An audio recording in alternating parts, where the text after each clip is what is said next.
Hello to class 9th and class. Today we'll be starting with lesson number 5 of commercial studies. So this is your commercial studies class, lesson number 5. We are starting with lesson number 5, sole proprietor,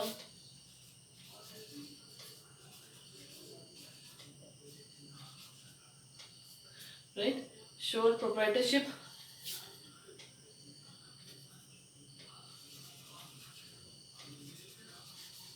and Hindu undivided family business, right? So this is the name of the chapter, lesson number 5. So here from this chapter onwards we are going to read about different kinds of businesses, different kinds of companies. So the first type of company business we are going to read about is your sole proprietorship. Now sole proprietorship, what is sole proprietorship? Sole proprietorship is a business which is controlled, owned and financed by a single person. So a sole proprietorship, okay, a sole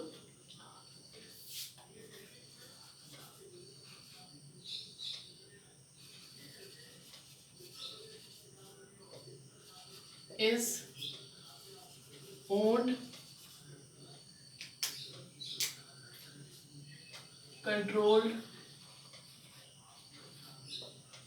and financed by a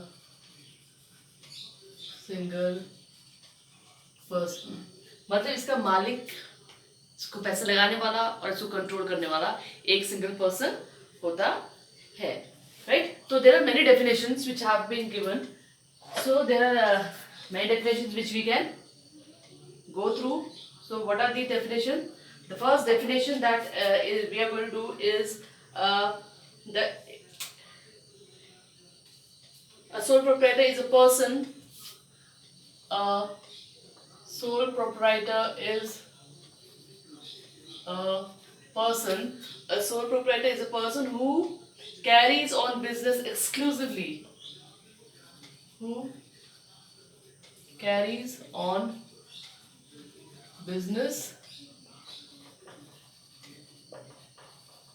Who carries on business exclusively by and for himself.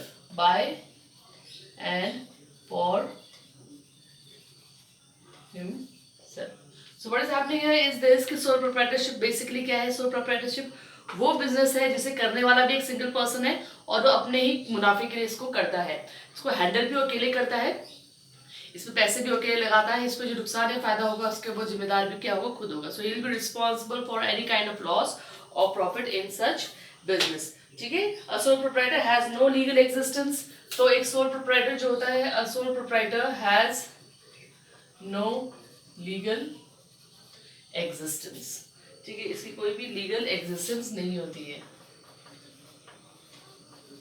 मतलब legally इसका कोई वो नहीं है, कानूनी तौर पे इसकी कोई पहचान ऐसा नहीं है. ये छोटा मोटा बिजनेस होता है जिससे एक सिंगल आदमी क्या करता है, हैंडल करता है.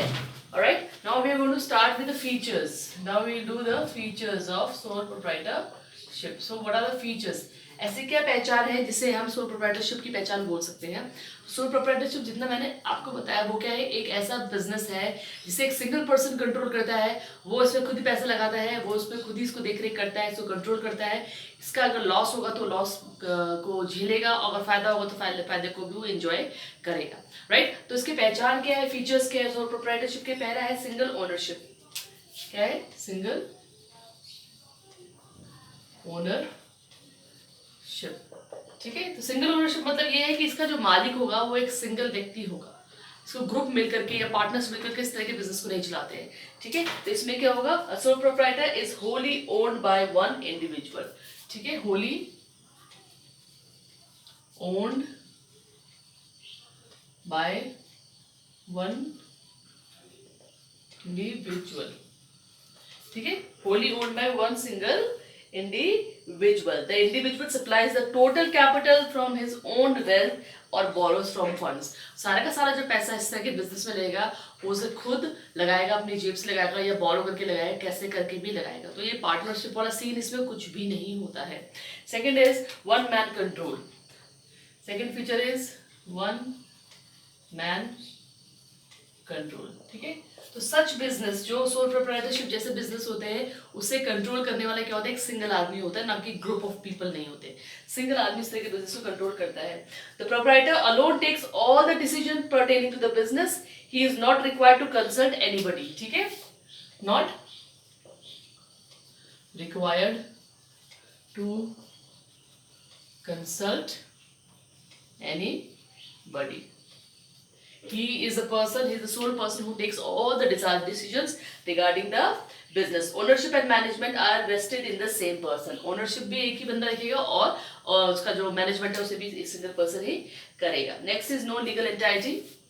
Third feature is no legal entity. So such kind of business, sole proprietorship business की कोई लीगल पहचान नहीं होती, कोई कानूनी पहचान नहीं होती है, ठीक है. A sole proprietorship has no legal identity separate from that of its owner, ठीक है. तो जो इसका ओनर है वही इसकी पहचान है, जो इसका मालिक है वही इसकी पहचान है. लीगल तरीके से, कानून तरीके से कोई इसको पहचान नहीं दी गई है. The law makes no distinction between proprietor and his business. The business and the owner exist together. If the owner dies or becomes insolvent, the business dissolves. इस तरह के केस में क्या होगा, अगर ओनर, बिजनेस का ओनर अगर मर जाता है या इंसॉल्वेंट हो जाता है या उसका पैसा खत्म हो जाता है तो ये माना जाएगा कि इसका बिजनेस भी क्या हो गया, खत्म हो गया है. लीगल कोई पहचान इस तरह की बिजनेस की नहीं होती है, ठीक है. फोर्थ फीचर जो इस तरह का बिजनेस का है वो unlimited liability. Unlimited liability. Now what does unlimited liability means? Unlimited liability का मतलब है कि इस तरह का जो बिजनेस होगा उसका जितना फायदा या नुकसान है वो सारा का सारा किसकी जिम्मेदारी है, ओनर की जिम्मेदारी है, जो इस व्यक्ति इस बिजनेस को चला रहा है. कोई भी नुकसान होता है, कोई भी उधार लिया गया है, कोई भी कुछ भी होता है, वो सारा का सारा ओनर को सहन करना पड़ेगा. The proprietor is personally liable for all the debt of the business. In case the assets are insufficient to meet its debt, the personal property of the proprietor can be attached.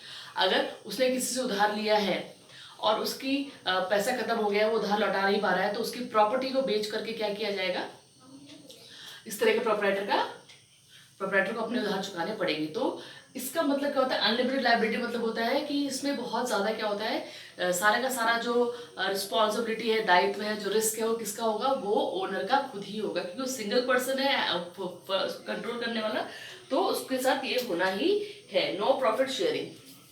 Fifth is no profit sharing, ठीक है. तो इस तरह के business की जो एक और पहचान है, खास पहचान है, फिफ्थ पहचान है, वो ये है कि इस तरह के बिजनेस में आपका कुछ भी प्रॉफिट क्या होगा, शेयर नहीं किया जाएगा. मतलब सारे का सारा जो प्रॉफिट होगा वो सिंगल ओनर का खुद का होगा, उसके साथ कोई पार्टनर नहीं है, उसके साथ कोई बिजनेस में पार्टनर नहीं है, तो कोई भी उसके प्रॉफिट्स को नहीं शेयर करेगा.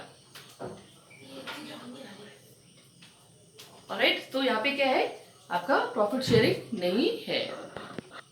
तो बेसिकली प्रॉफिट शेयरिंग क्यों नहीं है, प्रॉफिट शेयरिंग इसलिए नहीं है क्योंकि बिजनेस में किसी और ने तो पैसा लगाया नहीं, तो प्रॉफिट शेयरिंग का मतलब भी नहीं आता है. The sole proprietor alone is entitled to all profit and losses of the business. He bears the complete risk and there is nobody to share profit और लॉस. अब वो पूरा पैसे अपने आप लगा रहा है, पूरा रिस्क अपने आप ले रहा है, तो ये ऑब्वियस सी बात है कि वो प्रॉफिट या लॉस जो भी होगा, सिर्फ प्रॉफिट की बात नहीं है, लॉस भी अगर होगा तो उसे खुद को ही क्या करना पड़ेगा, वो बर्दाश्त करना पड़ेगा. Sixth feature is small size. ये एक सोल प्रोप्राइटर है, क्योंकि सोल का मतलब ही क्या होता है, सोल का मतलब होता है एक सिंगल पर्सन. तो सोल प्रोप्राइटर है, तो सोल प्रोप्राइटर का बिजनेस भी क्या होता है, छोटा ही होता है. क्योंकि अगर बिजनेस बड़ा हो जाएगा, बिजनेस क्या हो जाएगा, अगर बड़ा हो जाएगा तो उसमें ज्यादा लोगों की जरूरत पड़ेगी, तब वो सोल प्रोप्राइटरशिप रहेगा ही नहीं. क्योंकि सिंगल सोल का मतलब ही क्या होता है, सिंगल होता है. तो यहाँ पे सिंगल आदमी क्या करता है, बिजनेस को कंट्रोल करता है, उसमें पैसा लगाता है और उसके जितने भी प्रॉफिट या नुकसान होते हैं उसको क्या करता है, खुद ही वो बर्दाश्त करता है. तो इस तरह का जो बिजनेस होता है बहुत स्मॉल होता है. The scale of operations carried on by a sole proprietor are generally small. A sole trader can arrange limited funds and managerial ability.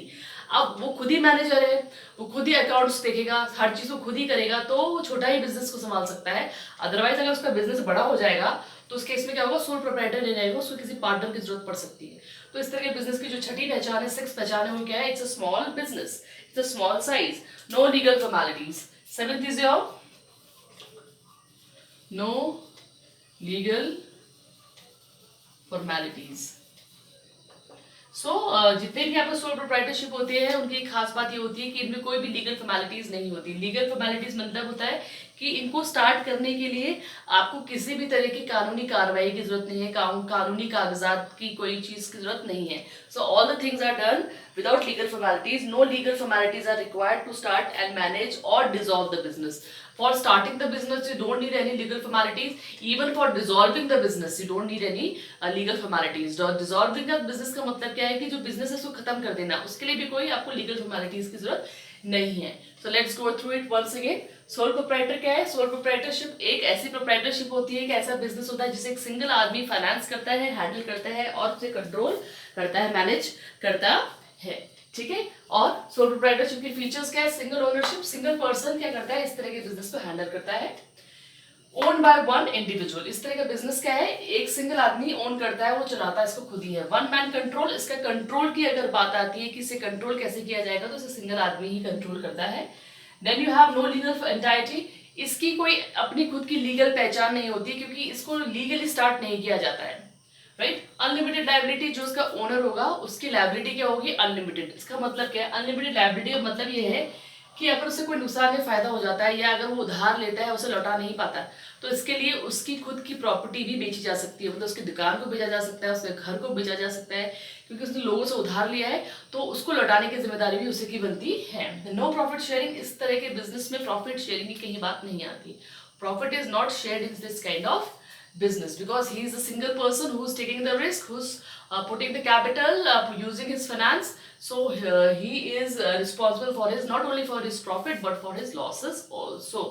Small size, such businesses are very very small in size because a single person is handling them, that's why they're small in size.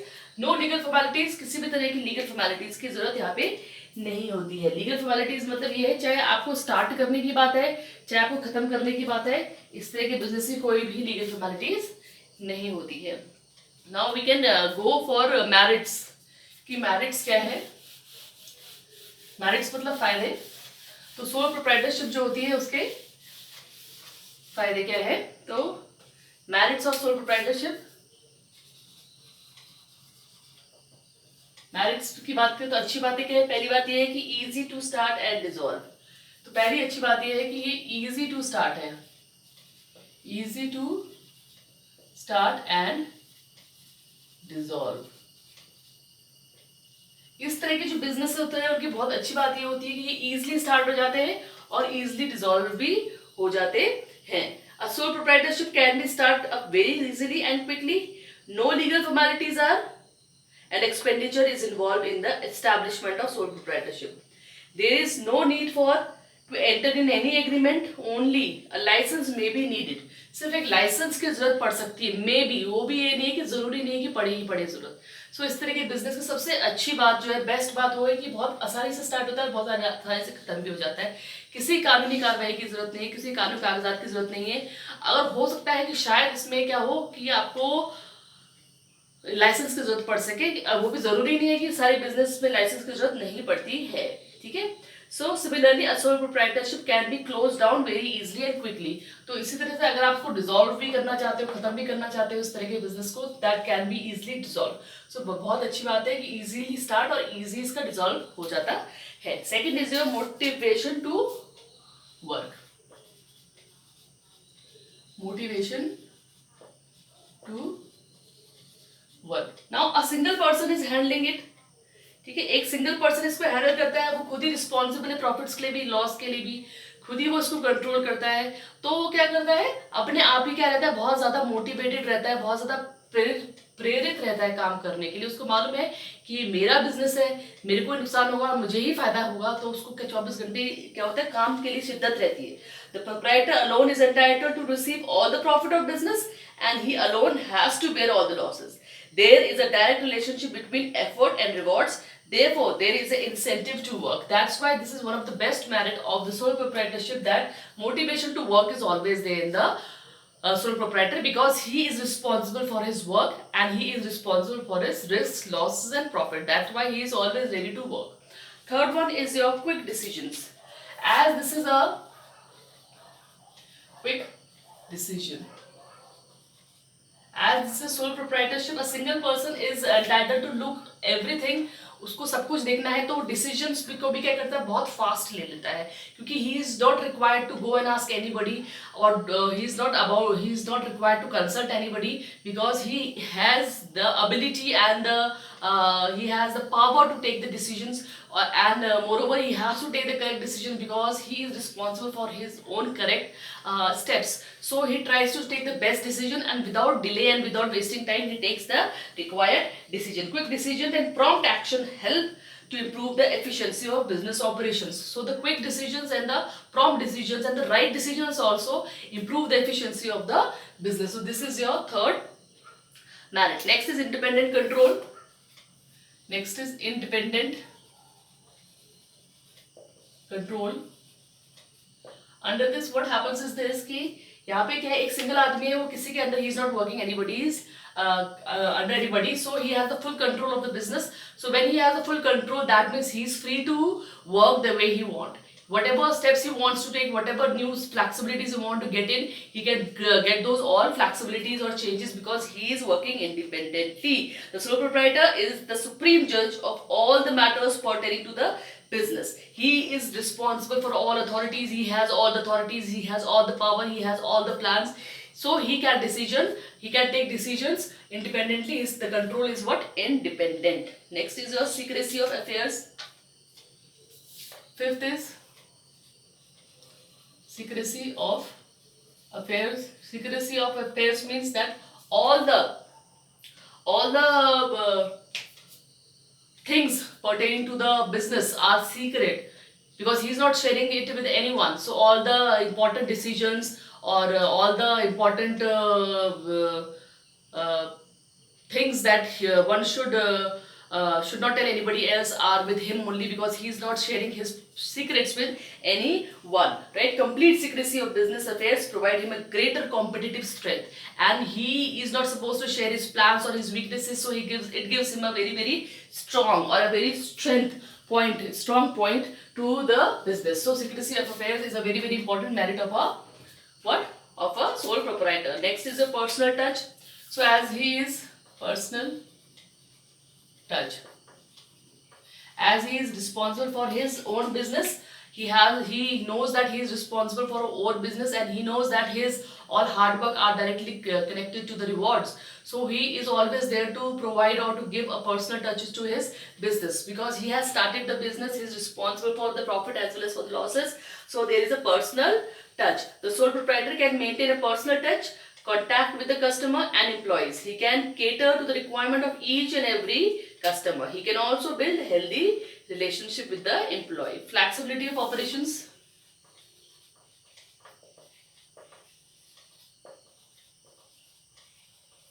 Flexibility of operations is the next important merit of the sole proprietorship. What happens here is this: flexibility means the frequent changes. He can get the required changes in the business whenever required. A sole proprietor or sole trader business is usually small in size and simple structure. It can therefore be adjusted easily whenever necessary. Whenever the important changes are required, or whenever some adjustments are to be made, so it becomes very easy for the proprietor to get those changes or initiate those changes, because the business is very small, so easily any adjustments can be done. Economy.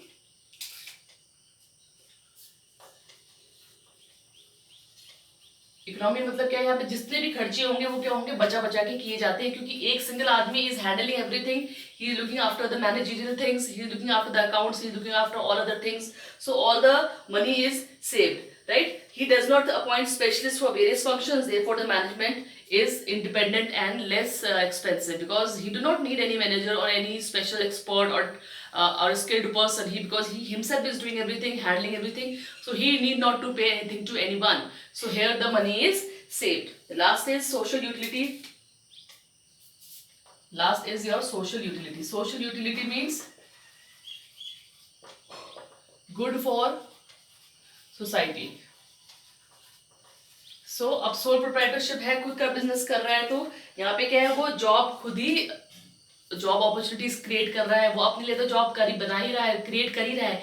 Moreover he is providing job to other peoples also. ठीक है. So here he is providing job to other people also. So it also facilitates equitable distribution, income and wealth. It leads to the development of the personal qualities, and the person is being self-reliant, because he is becoming self-reliant. He is not waiting for someone else to give him job. Rather, he is providing job to other people. So he is becoming self-reliant and also making other people self-reliant. So this kind of business or sole proprietorship is a self-independent, self-reliant type of a employment opportunity, which not only creates employment for the society, but it creates the income for the nation also. So these are what the merits of sole proprietorship, and in the next video we are going to start with the demerits of sole proprietorship. Till then, keep completing your notes.